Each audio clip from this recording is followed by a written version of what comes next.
बोलिए श्यावर रामचंद्र भगवान की जय हो। आज का प्रसंग है सिया स्वयंवर में सभी राजाओं का श्री राम लक्ष्मण जी मुनि विश्वामित्र जी के साथ रंगभूमि में आना और लक्ष्मण जी का क्रोध। यह प्रसंग सुनाने जा रहे हैं। आशा करते हैं आप इसे अवश्य ही पसंद करेंगे। यह प्रसंग श्री रामचरितमानस के बालकांड से लिया गया है।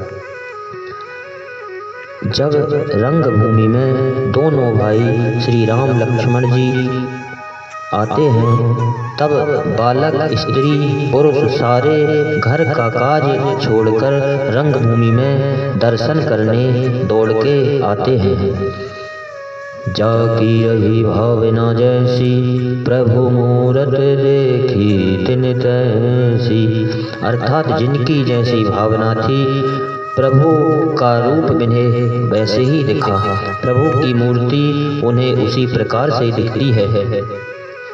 रंग भूमि आए दो भाई, अस सुध सब पुरवासिन पाई, चले सकल गृह काज विसारी, वाले जुबान जरत नर नारी, सहित विदेह विलोक रानी, शिशु सम प्रीत न जात वखानी, जोगन परम तत्व में भाषा, शांत शुद्ध सम सहज प्रकाशा, हरि भगतन देखे दो भ्राता, इष्ट देव सब सुख दाता, राम ही चितव भाई सिया, सो स्नेह सुख नहीं कथनिया, उरय अनुभवती न कह सके सो, कवन प्रकार कहे सबको, यही विधि रहा जाहे जस भाव, तेहि तस देखे हूँ कौशल राव, राजत राज समाज महो,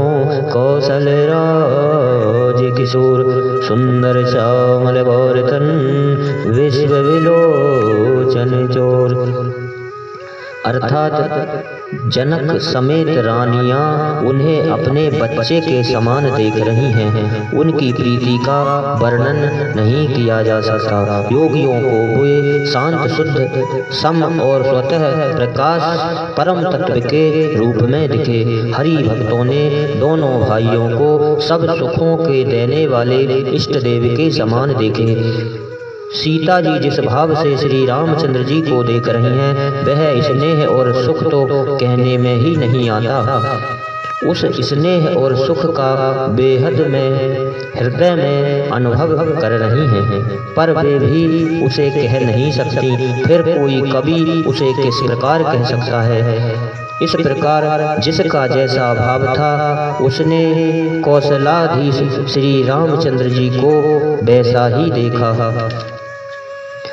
निज निज रुख राम ही सब देखा, को न जाने कछु मर्म विशेखा, भली रचना मुनि न पैसन कयहूँ, राजा मुदित महा सुख लयहूँ, सब मंचन ते मंच एक, सुंदर सुखद विशाल, मुनि समेत दो नपद बंदुत हैं, बैठारे महिपाल। अर्थात सबने राम जी को अपनी अपनी ओर ही मुख किए हुए देखा, परंतु इसका कुछ भी विशेष रहस्य कोई नहीं जान सका। मुनि ने राजा से कहा, रंगभूमि की रचना बड़ी सुंदर है। विश्वामित्र जी जैसे विरक्त और ज्ञानी मुनि रचना की प्रशंसा सुनकर राजा प्रसन्न हुए और उन्हें बड़ा सुख मिला। सब मंचों से एक मंच अधिक सुंदर, उज्जवल और विशाल था। स्वयं राजा ने मुनि सहित दोनों भाइयों को उस पर बिठाया। प्रभु ही देख सब न पहिहारे, जनु राकेश उदय भय तारे, अस प्रतीत सबके मन माही, राम चाप तो रव सक नाही, विन भंजहु भव धनुष विशाला, मैं लहि सिय राम और माला, अस विचार गमनिहु घर जाई, जस प्रताप बल तेज गवाई, बेहसे अपर रूप सुनवानी, जे अविवेक अंध अभिमानी, तोरे हूँ धनुष ब्याह अवगाहा, विन तोरे को कुंवर विवाह, सिय हित समर जी तब हम सो। एह सुने अवर महीप मुस्काने धर्मशील हरि भगत सयाने। सिय व्याहव राम गर्व दूर करन पन के जीत कुशक संग्राम दशरथ के रनवा कुरे। प्रभु को देखकर सब राजा हृदय में ऐसे हार गए, निराश एवं उत्साहहीन हो गए जैसे पूर्ण चंद्रमा के उदय होने पर तारे प्रकाशहीन हो जाते हैं। उनके तेज को देखकर सबके मन में ऐसा विश्वास हो गया कि श्री रामचंद्र जी ही धनुष को तोड़ेंगे, इसमें संदेह नहीं। इधर इनके रूप को देखकर सबके मन में यह निश्चय हो गया कि शिवजी के विशाल धनुष को जो स्वभाव है ना टूट सके, बिना तोड़े भी सीता जी श्री रामचंद्र जी के ही गले में जयमाला डालेंगी, अर्थात दोनों तरह से ही हमारी हार होगी और विजय श्री रामचंद्र जी के हाथ रहेगी। एवं सोचकर वे कहने लगे, हे भाई, ऐसा विचार कर यश प्रताप बल और तेज गंवाकर अपने अपने घर चलो। दूसरे राजा जो अविवेक से अंधे हो रहे थे और अभिमानी थे, वे यह बात सुनकर बहुत हंसे। उन्होंने कहा, धनुष तोड़ने पर भी विवाह होना कठिन है, अर्थात सहज ही में हम जानकी को हाथ से नहीं जाने देंगे। फिर बिना तोड़े तो राजकुमारी को ब्याह ही कौन सकता है। काल ही क्यों ना हो, एक बार तो सीता के लिए उसे भी हम युद्ध में जीत लेंगे। यह घमंड की बात सुनकर दूसरे राजा जो धर्मात्मा हरिभक्त और सयाने थे वो मुस्कुराए। उन्होंने कहा, राजाओं के गर्व दूर करके जो धनुष किसी से नहीं टूट सके उसे तोड़कर श्री रामचंद्र जी सीता जी को ब्याहेंगे। रही युद्ध की बात, सो महाराज दशरथ के रण में बांके पुत्रों को युद्ध में तो जीत ही कौन सकता है। जानि सुअवसर सिय तब पठई जनक बुलाए, चतुर सखी सुंदर सकल सादर चली लवाए। सिय शोभा नहीं जाय वखानी जगदम्बिका रूप गुण खानी। उपमा सकल मोह लघु लागी प्राकृत नारी अंग अनुरागी। तब सु अवसर जानकर जनक जी ने सीता जी को बुला भेजा। तब चतुर और सुंदर सखियां आदर पूर्वक उन्हें लिवाकर चली। रूप और गुणों की खान जगजननी जानकी जी की शोभा का वर्णन नहीं हो सकता।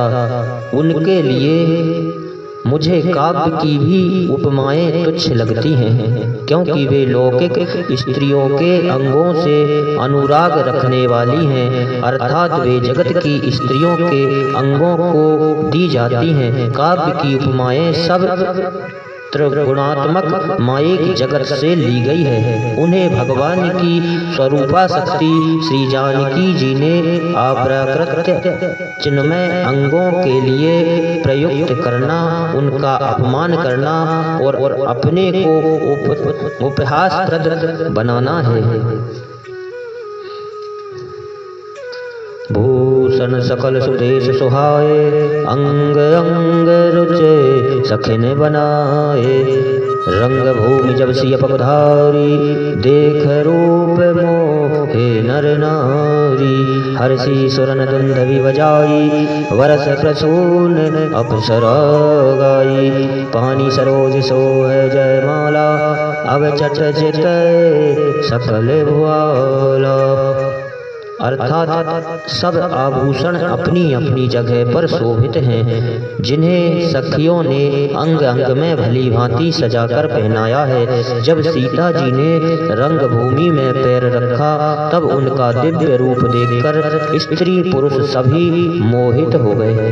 देवताओं ने हर्षित होकर नगाड़े बजाए और पुष्पों की वर्षा की। अप्सराएं गान गाने लगी। सीता जी के कर कमलों में जयमाला शोभित है। सब राजा चकित होकर अचानक उनकी ओर देखने लगे। राम रूप और सिय छब देखे, नर नारिन पर हरिन में से। सोचहि सकल कहत सब चाही, विधि सन विनय करहि मनु माही। हर विध वेग जनक जड़ताई, मति हमार यस देहि सुहाई। बिन विचार पन तज नर नाहु, सिय राम करें विवाहु। अर्थात श्री रामचंद्र जी का रूप और सीता जी की छवि देखकर स्त्री पुरुषों ने पलक झपकना छोड़ दिया। सब एक टक उन्हीं की ओर देखने लगे। सभी अपने अपने मन में सोचते हैं, पर कहते में सकुचाते हैं। मन ही मन वे विधाता से विनय करते हैं कि हे विधाता, जनक की मूढ़ता को शीघ्र हर लीजिए और हमारी ही जैसी सुंदर बुद्धि उन्हें दे दीजिए कि जिससे बिना ही विचार किए राजा अपना प्राण छोड़कर सीता जी का विवाह श्री राम जी से कर दें। जग भल कयहि भाव सब काहू, हट कीने अंतहु हृदयहु। यही लाल सा मगन सब लोग, वर सांवरो जानकी जोगु। तब बंदी जन जनक बुलाए, विरदावली कहत चली आए। कह न जाय कयहु पन मोरा, चले भाट ही हर से न थोरा। बोले बंदी वचन वर सुनहु सकल महिपाल, पन विदेह कर कयहि हम भुजा उठाए विशाल। संसार उन्हें भला कहेगा, क्योंकि यह बात सब किसी को अच्छी लगती है। हट करने से अंत में भी हृदय जलेगा। सब लोग इसी लालसा में मगन हो रहे हैं कि जानकी जी के योग वर तो यह सांवला ही है। तब राजा जनक ने बंदी जनों भाटों को बुलाया। वे बिरदावली वंश की कीर्ति गाते हुए चले आए। राजा ने कहा, जाकर मेरा प्रण सबसे कहो भाट चले। उनके हृदय में कम आनंद नहीं था।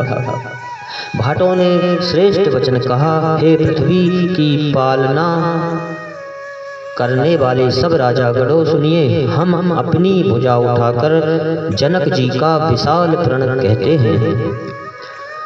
नभ भुज बल विदो शिव धनुराहु, गरुड़ कठोर विदित सब काहू। रावण बाण महावट भारे, देख सरासन गवहि सिधारे। सोई पुरार को दंड कठोरा, राज समाज आज जय तोरा। प्रभु बन जय समेत वैदेही, बिनहि विचार वरहि हटते ही। सुनपन सकल भूप अभिलाषे, भट मानी अतिशय मन माके। परिकर बांध उठे अकुलाई, चले इष्ट दे वहीं सिर नाई। राजाओं की भुजाओं का बल चंद्रमा है, शिवजी का धनुष राहु है। वह भारी है, कठोर है, यह सबको विदित है। बड़े भारी योद्धा रावण और बाणासुर भी इस धनुष को देखकर चुपके से चलते बने। उसे उठाना तो दूर रहा, छूने तक की हिम्मत नहीं हुई। उसी शिवजी के कठोर धनुष को आज इस राज समाज में जो भी तोड़ेगा, तीनों लोकों की विजय के साथ ही उसको जानकी जी बिना किसी विचार के हठ पूर्वक वर्ण करेंगी। प्रण सुनकर सब राजा ललचा उठे और वीरता के अभिमानी थे। वे मन में बहुत ही तमतमाए, कमर कसकर अकुला कर उठे और अपने इष्ट देवों को सिर नवाकर चले। तमक ताक तक शिव धनु धरही, उठई न कोट भाते वलो करही। जिनके कछु विचार मन माही, चाप समीप महीप न जाही। तमक धरही धन मूढ़ नभ, उठई न चलही लजाय। मनहु पाय भटवाहुवल, अधिक अधिक गरुआय। वे तमतमाकर बड़े ताव से शिवजी के धनुष की ओर देखते हैं और फिर निगाह जमाकर उसे पकड़ते हैं। करोड़ों भांति से जोर लगाते हैं, पर वह उठता ही नहीं। जिन राजाओं के मन में कुछ विवेक है, वे धनुष के पास ही नहीं जाते।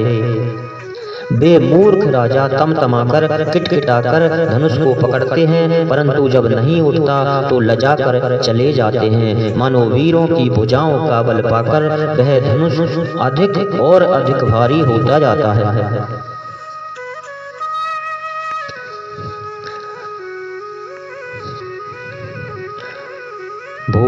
सहस दस कहीं वारा, लगे उठावन तरही न डारा। डगई न शंभु सरासन कैसे, कामी वचन सती मन जैसे। सब नभ भये जोग उपहासी, जैसे विनो विराग सन्यासी। कीरत विजय वीरता भारी, चले चाप कर वर बसहारी। श्रीहत भये हार झिय राजा, बैठे निज निज जाय समाजा। नपन विलोक जनक अकुलाने, बोले वचन रोष जनुसाने। दीप दीप के भूपति नाना, आए हम जो कछुपन ठाना।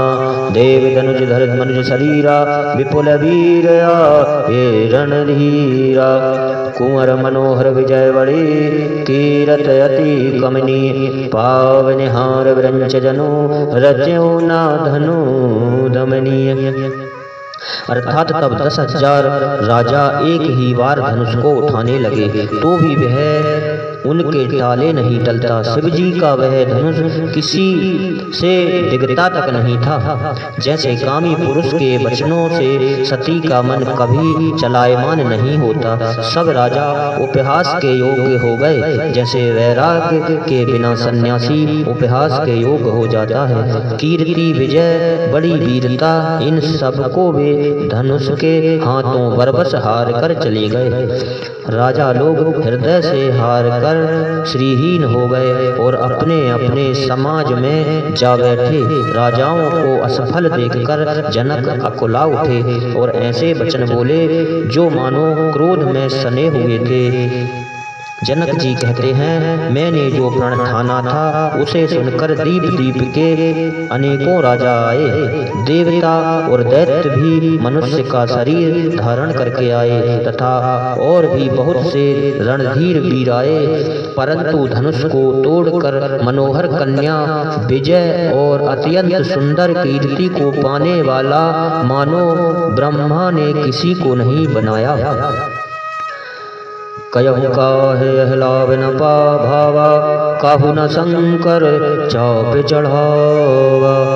रयहु चढ़ाओ तोर भाई, तिल भर वो में न सके हूँ चढ़ाई। अब जन्मा कौ माँ के भटमानी, वीर विहीन मही में जानी। तजहु आस निज निज ग्रह जाऊ, लिखा न विधि वैदेही विवाहु। सुकृत पा जाय जो पन पर हरऊँ, कुंवर कुंवारी रयनी को करऊँ। जो जन त्यों बिन भट विभु भाई, तो पन कर होते न हसाई। जनक बचन सुन सब नर नारी, देख जान की भये दुखारी। माखे लखन कुटिल भई हो हैं, रदपट फरकत नयन रिसो हैं। कही न सकत रघुवीर डर, लगे वचन जनुआन। नाय राम पद कमल सिर, बोले गिरा प्रमाण। अर्थात कहिए, यह लाभ किसको अच्छा नहीं लगता, परंतु किसी ने भी शंकर जी का धनुष नहीं चढ़ाया। अरे भाई, चढ़ाना तो और तोड़ना तो दूर ही रहा, कोई तिलभर भूमि छोड़ा तक नहीं सका। अब कोई वीरता का अभिमानी नाराज ना हो। मैंने जान लिया कि पृथ्वी वीरों से खाली हो गई। अब आशा छोड़कर अपने अपने घर जाओ। ब्रह्मा ने सीता का विवाह लिखा ही नहीं। यदि प्रण छोड़ता हूँ तो पुण्य जाता है, इसलिए क्या करूँ, कन्या कुंवारी ही रहे। यदि मैं जानता कि पृथ्वी वीरों से शून्य है तो प्रण करके उपहास का पात्र ना बनता। जनक के वचन सुनकर सभी स्त्री पुरुष जानकी जी की ओर देखकर दुखी हुए, परंतु लक्ष्मण जी तमतमा उठे। उनकी भौहें टेढ़ी हो गई, ओंठ फड़कने लगे और नेत्र क्रोध से लाल हो गए। श्री रघुवीर जी के डर से कुछ कह तो सकते नहीं, पर जनक के वचन उन्हें बाण के समान लगे। जब ना रह सके तब श्री रामचंद्र जी के चरण कमलों में सिर नवाकर वे यथार्थ वचन बोले। रघुवंश में जह कोई होई, तेहि समाज यस कयहि न कोई। कहे जनक जस अनुचित वाणी, विद्यमान रघुकुल मणि जानी। सुनहु भानु कुल पंकज भानु, कयहु स्वभाव न कछु अभिमानु। जो तुम्हारे अनुशासन पावो, कंदु कई ब्रह्मांड उठावो। काचे घट जिमिदारों फोड़ी, सकऊं मेर मूलक जिमी तोरी। तब प्रताप महिमा भगवाना, कावा पिरो पिनाक पुराना। नाथ जान यस आयस हो, कौतुक करो विलोक यसो। कमल नाल जिमि चाप चढ़ावो, जो जन सत प्रमाण ले धावो। तोरों छत्रक दंड जिमि, तब प्रताप बलनाथ। जो न करो प्रभु पद शपथ, कर न धरो धनु हाथ। अर्थात श्री लक्ष्मण कुमार जी कहते हैं, रघुवंशियों में कोई भी यहाँ जहाँ होता है उस समाज में ऐसे वचन कोई नहीं कहता जैसे अनुचित वचन रघुकुल शिरोमणि श्री राम जी को उपस्थित जानते हुए भी जनक जी ने कहे। हे सूर्य कुल रूपी कमल के सूर्य, सुनिए, मैं स्वभाव ही से कहता हूँ, कुछ अभिमान करके नहीं। यदि आपकी आज्ञा पाऊँ तो मैं ब्रह्मांड को गेंद की तरह उठा डालूँ और उसे कच्चे घड़े की तरह फोड़ डालूं। मैं सुमेरु पर्वत को मूली की तरह तोड़ सकता हूँ। हे भगवान, आपके प्रताप की महिमा से है बेचारा पुराना धनुष तो कौन चीज है। ऐसा जान कर हे नाथ, आज्ञा हो तो कुछ खेल करूं। उसे भी देखिए, धनुष को कमल की डांडी की तरह चढ़ाकर उसे 100 योजन तक दौड़ के लिए चला जाऊं। हे नाथ, आपके प्रताप के बल से धनुष को कुकुर मुत्ते बरसाती छत्ते की तरह तोड़ डालूं। यदि ऐसा ना करूं तो प्रभु के चरणों की शपथ है, फिर मैं धनुष और तरकस को कभी हाथ में भी नहीं लूंगा। लखन सकोप बचन जो बोले, डगमगानी दिग्गज मही डोले। सकल लोग सब भूप डराने, सियहि हरस जनक अकुलाने। गुरु रघुपति सब मुनि मन माही, मुदित भये पुनि पुनि पुलकाही। सैनहि रघुपति लखन निवेरे, प्रेम समेत निकट बैठारे। विश्वामित्र समय शुभ जानी, बोले यति स्नेह में वानी। उठहु राम भंजहु भव चापा, मैं कहूँ तात सकल परितापा। सुन गुरु वचन चरण शरणावा, हरसु विषाद न कछु आवा। ठाण भय उठ सहज सुभाए, ठबनि जुबा मृगराज लजाए। उदित उदय गिरि मंच पर, रघुवर वाल पतंग। विकसे संत सरोज सव, हर्षे लोचन भृंग। ज्यों ही लक्ष्मण जी क्रोध भरे वचन बोले कि पृथ्वी डगमगा उठी और दिशाओं के हाथी कांप गए। सभी लोग और सब राजा डर गए। सीता जी के हृदय में हर्ष हुआ और जनक जी सकचा गए। गुरु विश्वामित्र जी, श्री रघुनाथ जी और सब मुनि मन में प्रसन्न हुए और बार बार पुलकित होने लगे। श्री रामचंद्र जी ने इशारे से लक्ष्मण जी को मना किया और प्रेम सहित अपने पास बिठा लिया। विश्वामित्र जी शुभ समय जानकर अत्यंत प्रेम भरी वाणी बोले, हे राम उठो, शिव जी का धनुष तोड़ो और हे तात जनक का संताप मिटाओ। गुरु के वचन सुनकर श्री राम जी ने चरणों में सिर नवाकर उनके मन में ना हर्ष हुआ ना विषाद, और वे अपनी खड़े होने की शान से जवान सिंह को भी लजाते हुए सहज स्वभाव से ही उठ के खड़े हुए। उदयांचल पर श्री रघुनाथ जी रूपी वाल सूर्य के उदय होते ही सब संताप रूपी कमल खिल उठे और नेत्र रूपी भौरे हर्षित हो गए। इन्हीं शब्दों के साथ बोलिए सियावर रामचंद्र भगवान की जय हो।